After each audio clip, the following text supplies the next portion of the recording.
Bonjour tout le monde. Dans cette vidéo, on va lire une autre version de l'histoire Blanche-Neige. Blanche-Neige.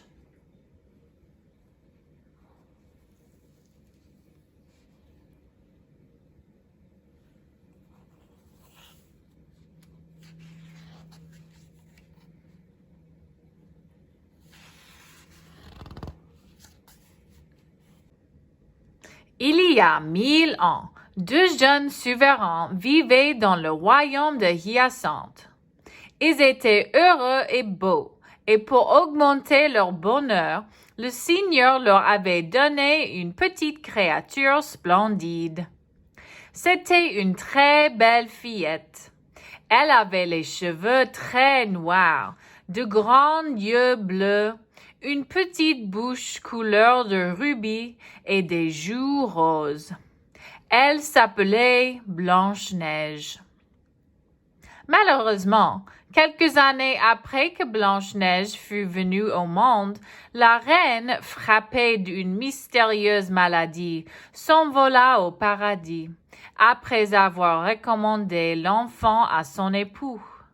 Celui-ci se renferma dans sa douleur, mais le royaume ne pouvait se passer d'une souveraine et le roi, poussé par ses ministres, se décida enfin à choisir une autre épouse. Celle-ci était une princesse d'une indescriptible beauté.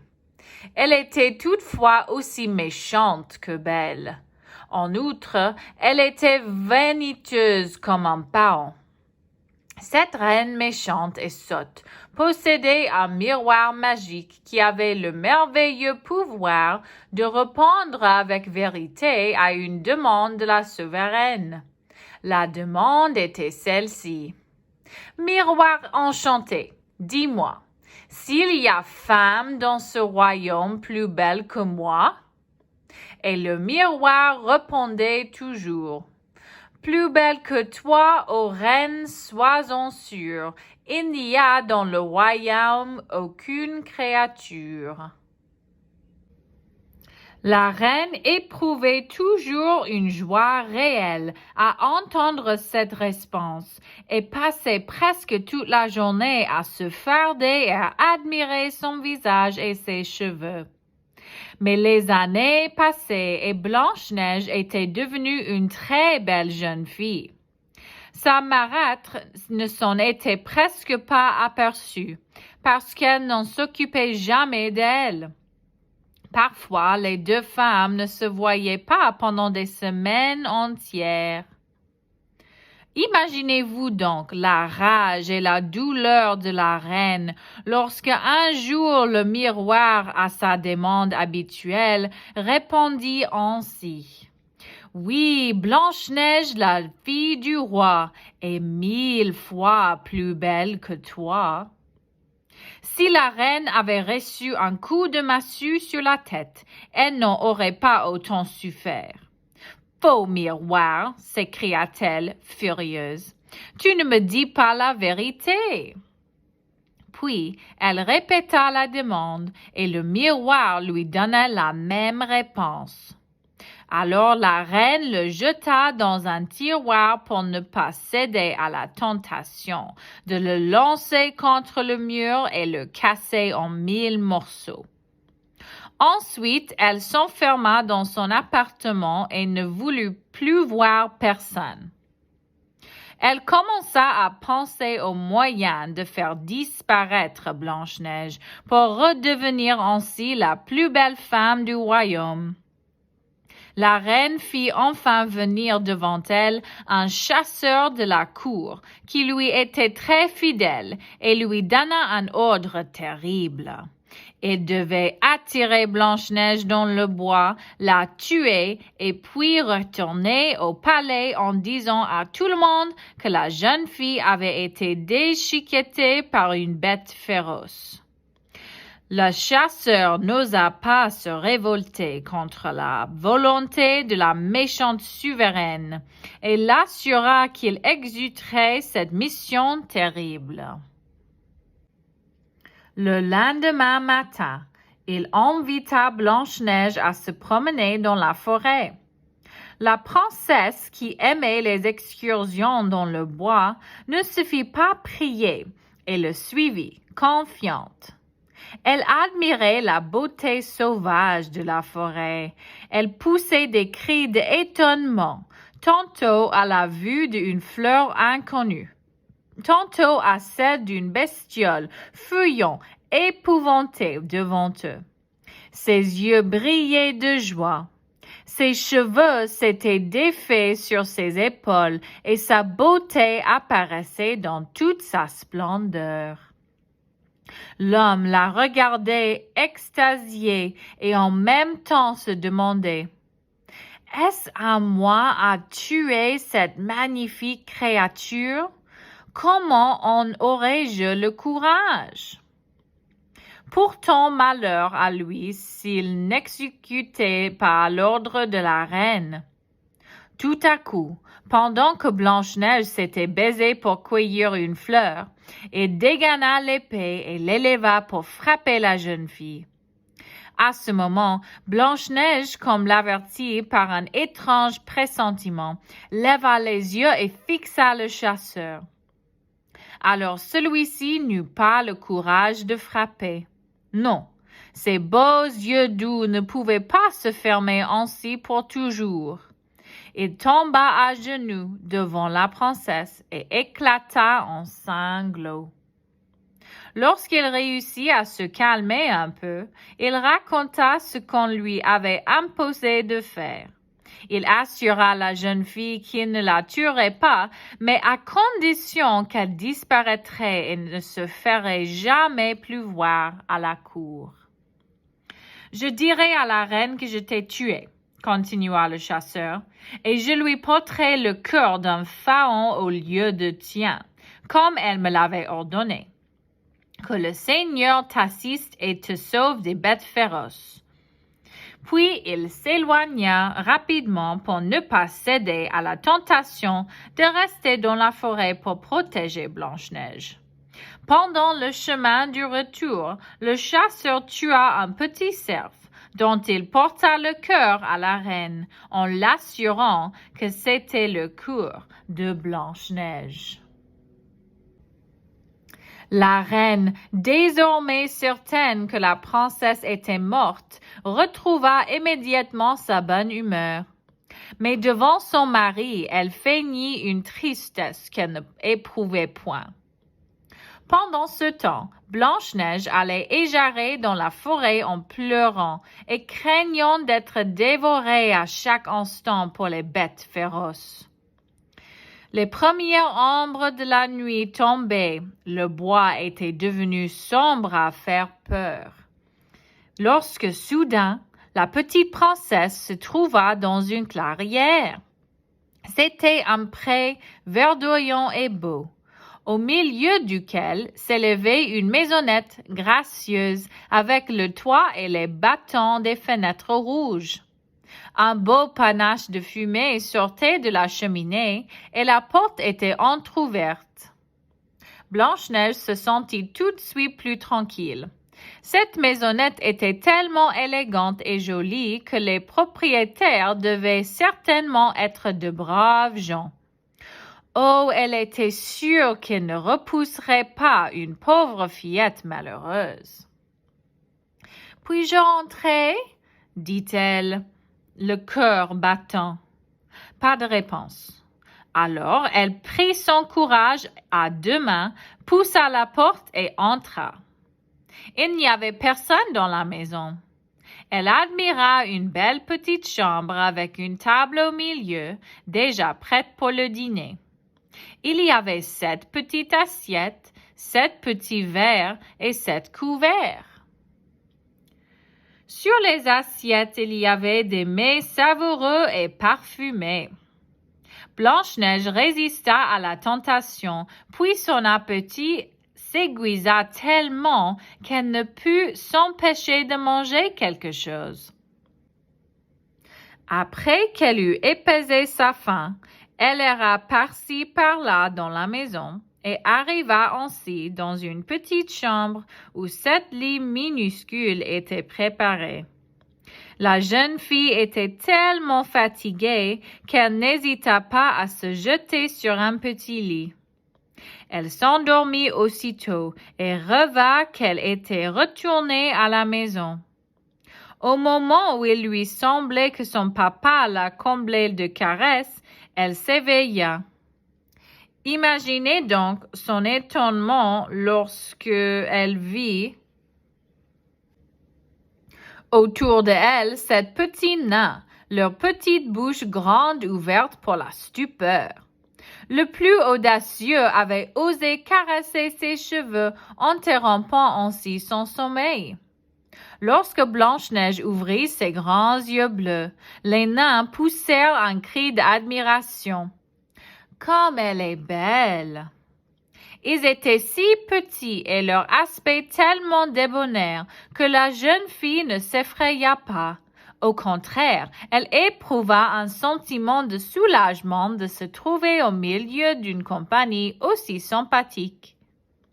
Elle ne se fit pas prier et raconta aux nains toutes ses aventures. Le récit de ses malheurs fit monter les larmes aux yeux, et quand elle eut terminé, elle éclata en sanglots. « Ne pleure pas, belle fillette, suppliaient les nains. Nous sommes bien petits, mais nous saurons te protéger. Ici, tu seras très bien avec nous. Personne ne pourra te faire du mal. Tu seras notre petite sœur. » Chaque nain trouvait une bonne phrase pour essayer de consoler la petite princesse. Pendant ce temps, au palais, tandis que le roi pleurait amèrement la mort de sa fille, la reine était très heureuse. Un jour, elle voulut interroger le miroir. Elle s'enferma dans sa chambre et demanda « Miroir enchanté, dis-moi s'il y a femme dans ce royaume plus belle que moi. » Tranquille, elle attendit la réponse. Je ne vous décris pas son état lorsque le miroir magique prononça à voix haute. Certes, ô reine, laide tu n'es pas, mais Blanche-Neige vit dans le bois, et au monde femme je ne connais qui soit son égale en beauté. Toutes les couleurs de l'arc-en-ciel attelèrent le visage de la méchante femme qui faillit s'évanouir d'une attaque. Lorsqu'elle se reprit finalement, elle fit appeler le chasseur, mais celui-ci, soupçonnant que la reine fût au courant de la vérité, s'était enfui du château et ne se fit jamais plus voir. Alors la marâtre de Blanche-Neige se rendit chez une vieille sorcière, son amie intime, et lui raconta tout. La sorcière fit 1000 invocations, puis elle dévoila à la reine que la jeune fille vivait heureuse dans la maisonnette des nains. À la fin, elle lui offrit une peigne empoisonnée en disant « Fais de manière que Blanche-Neige s'en serve, et 2 heures après, elle sera morte. » La reine suivit exactement tout ce que la sorcière lui avait dit. Elle se déguisa en vendeuse. Elle se munit d'une cassette de jolis petits objets. Puis elle se dirigea vers la maisonnette des nains. Revenons à Blanche-Neige. Désormais, elle passait ses journées avec sérénité.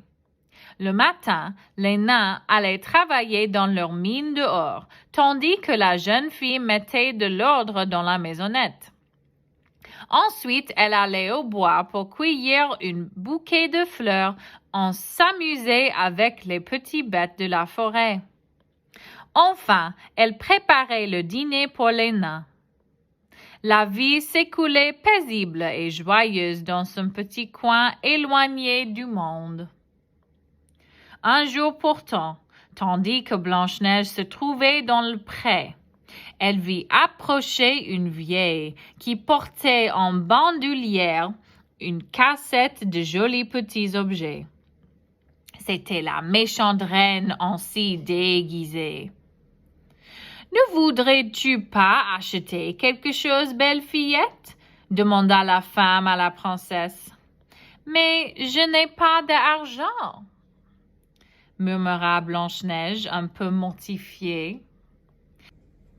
Oh, la pauvre petite, dit la fausse vendeuse. Elle ajouta, je ne veux pas te laisser les mains vides. Voici un beau peigne pour toi. Mets-le dans tes cheveux et tu seras plus jolie. Blanche-Neige hésita un peu, mais ne pouvant résister à la tentation, elle accepta l'objet. Merci, brave femme, dit-elle gentiment, et elle le mit dans ses cheveux. Un moment après, la pauvre jeune fille tomba à terre privée de sens. Dans 2 heures, tu mourras, ricana la reine, et elle retourna au palais toute contente. 1 heure passa, et Blanche-Neige était toujours là, immobile comme une morte. Heureusement, après une demi-heure, les nains rentrèrent. Ils virent tout de suite leur petite sœur, et ils se pressèrent épouvantés autour d'elle. Ils virent que la jeune fille avait dans les cheveux un peigne qu'ils ne lui connaissaient pas. Ils soupçonnèrent quelque chose et l'ôtèrent. Tout de suite, Blanche-Neige ouvrit les yeux. Elle était sauvée. Dès qu'elle put parler, elle raconta avec tous les détails ce qui lui était arrivé. Alors les braves nains lui recommandèrent d'être très prudente et de ne pas sortir de la maison pendant leur absence. Ils lui firent promettre solennellement qu'elle n'accepterait plus jamais rien de personne. Le même soir, la reine voulut interroger le miroir. Mais à son grand étonnement et à sa grande fureur, il répondit, « Blanche-Neige, la fille du roi, est encore vivante et plus belle que toi. » Verse de rage et grinçant des dents, elle courut immédiatement chez son amie la sorcière. Celle-ci la tranquillisa un peu en lui promettant de l'aider encore. En effet, elle lui donna un poison très fort et lui dit, « Mets-en quelques gouttes sur une pomme. Celui qui la mangera s'endormira d'un sommeil sans réveil. » Alors la sorcière transforma la reine en une vieille femme laide et ridée. Puis elle prit une grosse pomme sur la moitié de laquelle elle versa quelques gouttes du poison violent. Le jour pointait à peine lorsqu'elle se mit de nouveau en marche vers la maisonnette dans les bois. Elle y arriva vers midi. Blanche-Neige était à la fenêtre et la reine l'aperçut immédiatement. « Bonjour, belle fillette, lui dit-elle. « Bonjour, répondit Blanche-Neige poliment. « Pourrais-tu me donner un verre d'eau? J'ai tellement soif, pria la vieille. La princesse n'hésita pas un instant à la contenter. La reine but et puis, feignant de vouloir récompenser la jeune fille, elle lui offrit la pomme empoisonnée. Cependant, Blanche-Neige n'accepta pas, se rappelant la promesse donnée au nain. Alors la vieille coupa la pomme en deux et retint la moitié saine pour elle-même, en offrant l'autre à la jeune princesse. Celle-ci, rassurée, accepta finalement. Elle n'eut même pas le temps d'avaler le premier morceau. Le poison agit immédiatement et elle tomba sur le sol. « Cette fois-ci, personne ne te sauvera, » s'écria la reine, et elle s'en alla. Lorsque les nains rentrèrent à la maison, ils trouvèrent Blanche-Neige immobile par terre, et leurs efforts pour la faire revenir à elle-même furent vains. « Elle est morte, criaient les pauvres petits êtres en pleurant. Blanche-Neige, petite sœur, ouvre les yeux. Ne nous fais pas souffrir, continuait-il en sanglotant. Toute la nuit s'écouvait ainsi. Le matin, les oiseaux des bois annoncèrent la triste nouvelle aux fleurs, aux plantes, aux autres animaux de la forêt qui avaient appris à aimer la chère petite princesse. Blanche-Neige est morte, la petite sœur des nains est morte. Il n'y eut plus de joie dans la forêt. Les timides pharaons que Blanche-Neige avait tant de fois caressés, les lapins peureux, les lièvres rapides, tous accoururent à la maisonnette. Ils se pressèrent autour du petit lit sur lequel gisait la jeune fille et l'invoquèrent en vain. Blanche-Neige ne voyait, n'entendait plus. Cependant, son visage avait conservé ses belles couleurs, et plus que morte, elle semblait endormie. Les nains n'eurent pas le courage de l'enterrer. Ils construisirent une grande caisse en cristal et y mirent la belle créature étendue sur du velours rose. Puis ils laissèrent la caisse dans le bois, et chaque jour ils s'y rendaient pour admirer la petite morte, pleurer et lui offrir les plus belles fleurs, celles qu'elle avait tant aimées. Quelques mois s'écoulèrent et Blanche-Neige semblait toujours dormir paisiblement. Un jour, un beau prince passa par ces lieux. Il s'enfonça dans les bois avec quelques cavaliers pour chasser. Il vit le grand Circé qui brillait au soleil et il s'approcha plein de curiosité. Sa stupeur fut immense lorsqu'il aperçut, au travers du cristal, une jeune fille d'une beauté indescriptible et qui semblait dormir. Il comprit qu'il ne pourrait pas s'éloigner sans emporter la jeune fille avec lui. « Chevalier, ordonna-t-il alors, soulevez le Circé et porte-le dans mon palais. » Il fut obéi. À cet instant, les nains arrivèrent. Les petits oiseaux du bois s'étaient envolés pour les avertir qu'un inconnu enlevait la jeune fille. L'arrivée soudaine des nains et leurs hurlements épouvantèrent les hommes qui avaient déjà soulevé le Circé de cristal et le laissèrent tomber sur le sol. La caisse se brisa en 1000 morceaux et le coup fut si violent que la bouche de Blanche-Neige s'ouvrit et que la morceau de pomme empoisonnée en sortit. La princesse ouvrit les yeux pendant que les nains la soulevaient de terre. Elle regarda autour d'elle, égarée, comme si elle venait de se réveiller d'un très long sommeil. Son regard se posa finalement sur le beau jeune homme qui, sans le savoir, l'avait restitué à la vie. Les nains, bien que petits, étaient très intelligents. Ils comprirent tout de suite comment les choses allaient finir. En effet, le prince ne tarda pas à leur demander de lui accorder Blanche-Neige en épouse. Malgré leur douleur de se séparer de la jeune fille, ces braves petits hommes répondirent « Si la princesse le veut, nous serons bien contents de vous l'accorder, pourvu qu'elle soit heureuse. » Blanche-Neige ne refusa pas, et le prince la porta dans son royaume pour en faire son épouse. Les nains embrassèrent chacun à leur tour, en versant des larmes de douleur à la pensée de la voir partir. Et la marâtre, la méchante reine, eut la punition qu'elle méritait. En effet, un jour elle interrogea le miroir qui lui répondit.